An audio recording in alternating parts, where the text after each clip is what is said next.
was born in our hometown of Henderson, Texas, and we didn't know that she had a heart defect until the day after her birth.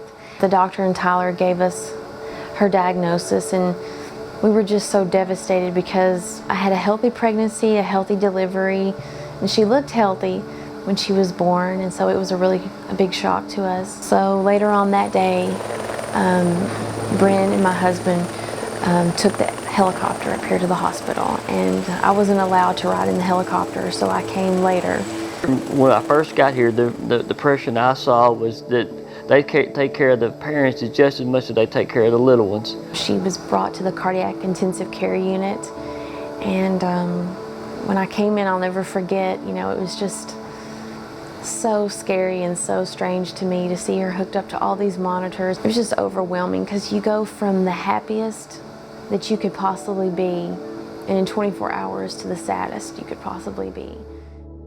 Brynn came to us as a newborn, and she was unfortunately born with a single functional ventricle, and she had 2 valves leading into that ventricle, one of which leaked a lot even when she was a baby. But over the ensuing weeks, we became aware that her ventricular pumping function was failing fairly significantly, and so at that time we listed her for transplantation. The heart transplant part is what really overwhelmed me. I just thought that it couldn't get any worse than that. We never knew how long we'd have to wait. And what made it more difficult, with Brynn, you know, things could have gone bad at any time. And I just knew how delicate her condition was. And the transplant coordinator had always told me, well, Amy, we do get hearts on Christmas, 4th of July, Thanksgiving, all of these holidays. Well, when they called me and they said, how would you like Brynn to have a new heart on Mother's Day? And I just thought that would be the best, the sweetest day that it could possibly be.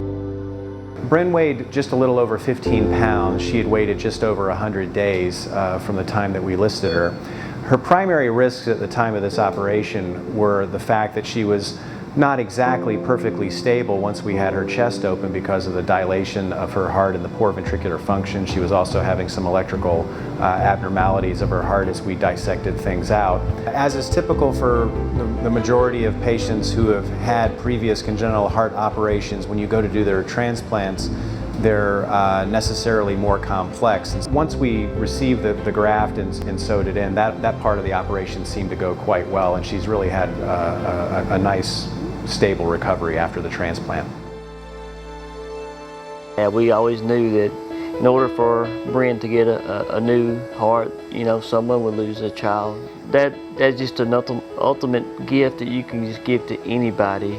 We just thank them from the bottom of our hearts, and we'll never ever just be able to thank them so much of what they've done for us. I like to think that Brynn and God had a little discussion, and Brynn said, you know, what can I get my mommy for Mother's Day? And I think God said, you know what, how about we give her a heart? I just think it was the most special day that she could have gotten a heart.